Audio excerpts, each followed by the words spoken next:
बिस्मिल्लाहिर्रहमानिर्रहीम। अस्सलाम वालेकुम। अपनी नई वीडियो के साथ मैं हूं अली भाई। आज मैं आपको दुनिया की सबसे खूबसूरत तरीन दो जगहों के मुतालिक बताऊंगा कि दुनिया की सबसे खूबसूरत तरीन इन दो जगहों की तमीर में क्या हर्डल्स आई, क्या मुश्किलात आई, और फिर अल्लाह ताला की ज़ात ने कैसे इन मुश्किलात को हल किया। और ये भी बताऊंगा कि वो कौन से अजीम इंजीनियर थे जिन्होंने बिला मुआवजा इन दो जगहों की तमीर में अहम किरदार अदा किया। जी, मैं बात कर रहा हूँ खाना काबा और मस्जिद नबवी सल्लल्लाहु अलैहि वसल्लम के बारे में। वो अजीम इंजीनियर जिसने खाना काबा और मस्जिद नबवी को डिज़ाइन किया लेकिन कोई मुआवजा ना लिया, और अल्लाह ताला ने उसकी मदद कैसे की मैं बताता हूँ आगे चल के आपको। ये अजीम इंजीनियर डॉक्टर मोहम्मद कमाल, जो 1908 में पैदा हुए और 2008 में उनका इंतकाल हो गया, वो मिस्र की तारीख के सबसे कम उम्र तरीन शख्स थे जिन्होंने हाई स्कूल सर्टिफिकेट हासिल किया। फिर रॉयल स्कूल ऑफ इंजीनियरिंग का सबसे कम उम्र तालिब इल्म जिसने वहाँ से ग्रेजुएट डिग्री ली। फिर सबसे कम उम्र जिसको यूरोप से इस्लामी आर्किटेक्चर में डॉक्टरेट की 3 डिग्रियां लेने के लिए भेजा गया। इसके अलावा वो सबसे कम उम्र नौजवान था जिसने बादशाह से नाइल, स्कार्फ और आयरन का खिताब हासिल किया। वो पहला इंजीनियर था जिसने हरमैन शरीफ के तोसई मंसूबे की तमीर और अमल दरामद के लिए इख्तियारात संभाले। इसने शाह फहद और बिन लादेन कंपनी के बार बार इसरार के बावजूद इंजीनियरिंग डिज़ाइन और आर्किटेक्चरल निगरानी के लिए किसी किस्म का मुआवजा लेने से इनकार कर दिया और कहा कि मैं 2 मुक़द्दस मसाजिद के कामों के लिए क्यों मुआवजा लूँ और क़यामत के दिन अल्लाह ताला का कैसे सामना करूँगा। डॉक्टर कमाल ने 44 साल की उम्र में शादी की और इसकी बीवी ने एक बेटा जन्म दिया और ज़िंदगी के दौरान फौत हो गई।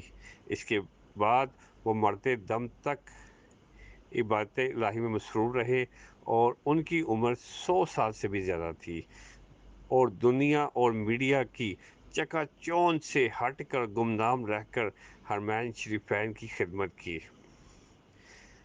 डॉक्टर कमाल की हरमैन शरीफैन में नस्ब किए गए सफ़ेद पत्थर के असूल की भी बड़ी दिलचस्प कहानी है। ये वो पत्थर है जो हरम पाक में मताफ, छत और बाहर सहन में लगा हुआ है। इसकी खसूसियत ये है कि गर्मी को जज़ब करके फर्श की सतह को ठंडा रखता है। ये पत्थर एक मुल्क ग्रीस से एक छोटे से पहाड़ में दस्तयाब था। वो सफ़र करके ग्रीस गए और हरम के लिए काफ़ी मिकदार में तकरीबन आधा पहाड़ ख़रीदने का मुआहदा किया। मुआहदे पर दस्तखत करके वो वापस मक्का लौटे और फिर सफ़ेद पत्थर स्टॉक में आ गया और मक्का हरम में पत्थर की तनसीब मुकम्मल कराई गई।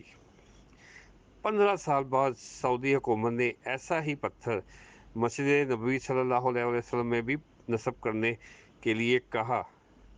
इंजीनियर मोहम्मद कमाल को जब बादशाह ने मस्जिद नबवी सल्लल्लाहु अलैहि वसल्लम में वैसा ही पत्थर लगाने को कहा तो वो बहुत परेशान हुए, क्योंकि कुर्राए अर्ज़ पर वह जगह ग्रीस ही थी जहां ये पत्थर दस्तयाब था, जो कि आधा पहाड़ तो वो पहले ही खरीद चुके थे।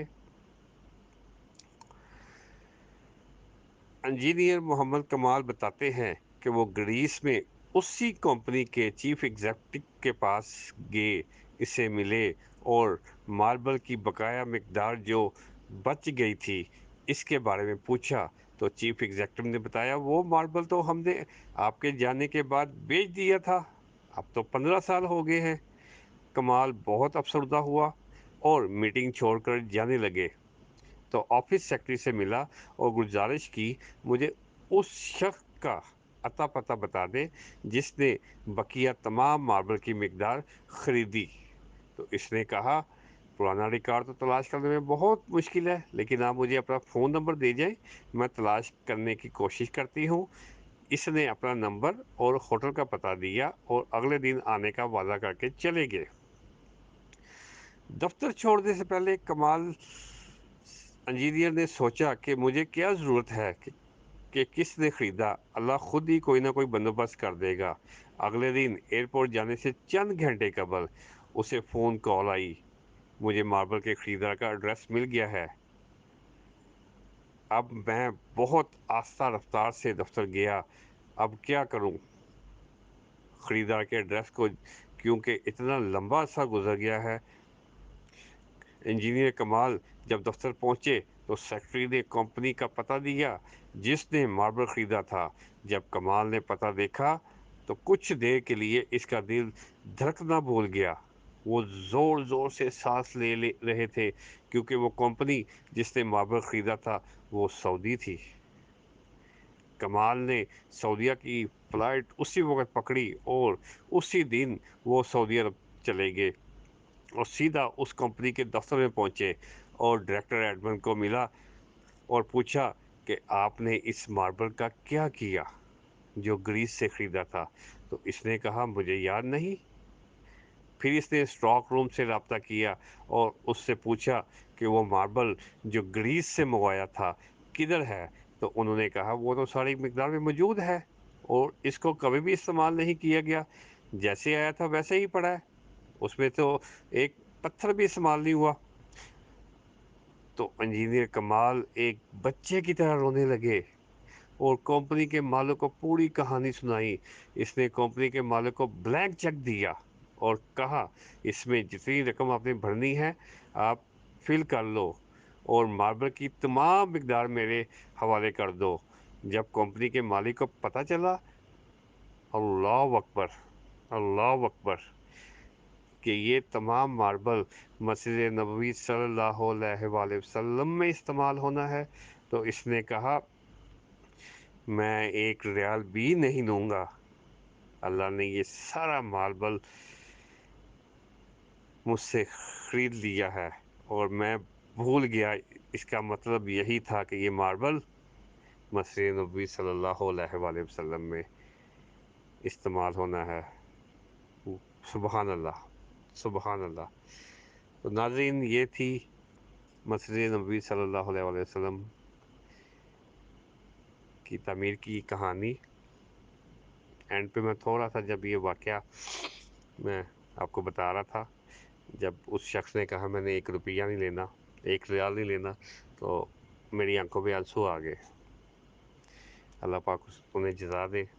तो ये थी स्टोरी, मेरी नज़र से गुजरी, तो मैंने सोचा कि मैं आप सबको बता दूँ। मेरी ये कोशिश अच्छी लगे तो मेरा चैनल ज़रूर सब्सक्राइब कर दें, बेल आइकन पे क्लिक कर दें ताकि मेरी आने वाली वीडियोस के नोटिफिकेशन आप तक मौसूल हो सके। और लाइक भी करें, कमेंट्स भी करें और वीडियो को आगे शेयर भी करें। मुझे दुआ में ज़रूर याद रखें, पाकिस्तान को दुआ में ज़रूर याद रखें, क्योंकि पाकिस्तान इसकर मुश्किल हालात में, अल्लाह ताला पाकिस्तान के लिए आसानियाँ फरमाए। मिलते हैं किसी अगली वीडियो में नए टॉपिक के साथ, नए आर्टिकल के साथ, नई इन्फॉर्मेशन के साथ, नई फार्मूलेशन के साथ। तब तक के लिए इजाज़त दें। अस्सलामु अलैकुम रहमतुल्लाहि व बरकातुहू।